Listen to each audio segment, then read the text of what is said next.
Ukraine could drop its bid to join NATO to avoid war with Russia. Foreign media quoted the country's ambassador to Britain as saying, in what would amount to a major concession to Moscow in response to the buildup of Russian troops on its borders. Putin says Ukraine's growing ties with the alliance could make it a launch pad for NATO missiles targeted at Russia. Russia could invade Ukraine at any time and might create a surprise pretext for an attack, the United States said, as it reaffirmed a pledge to defend every inch of NATO territory. A senior Iranian security official said on Monday that progress in talks to salvage Iran's 2015 nuclear deal was becoming more difficult as Western powers only pretended to come up with initiatives. The indirect talks in Austria between Iran and the United States resumed last week after a 10-day break. A fire broke out at a military base in western Iran on Monday, but there were no casualties, media affiliated with the country's Supreme National Security Council reported. Israeli forces shot dead a Palestinian during a clash in the occupied West Bank as troops prepared to demolish the home of a man accused of killing an Israeli. The Palestinian Health Ministry and witnesses said on Monday. The key Ambassador Bridge trade link between Canada and the United States has reopened after police cleared the last COVID restriction protesters, ending a 6-day blockade. Television and social media images and clips showed officers detaining protesters and removing vehicles.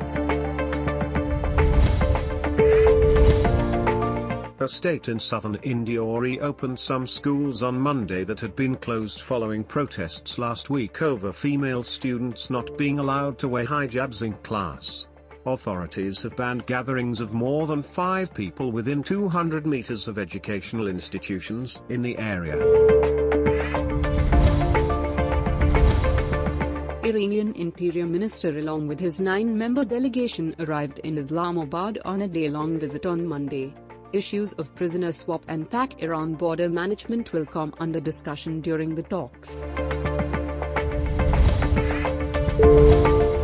Prime Minister Imran Khan on Monday said that he has full faith in his government's key ally PMLQ as he termed the opposition alliance's recent attempts to woo veteran politician Shujat Hussain a sign of their fears.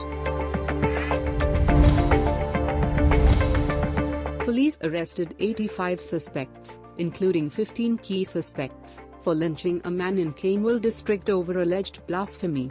Mob tied a man to a tree and beat him up before stoning him to death. The latest NCOC stats suggested that 29 more people succumbed to coronavirus overnight. Meanwhile, the country's COVID-19 positivity ratio saw a slight decline as it dropped to 5.62% after the detection of 2,662 new infections, with 47,307 diagnostic tests conducted during the last 24 hours. Former president and co-chairman of the Pakistan People's Party, Asif Ali Zardari, was shifted to a hospital after his health deteriorated.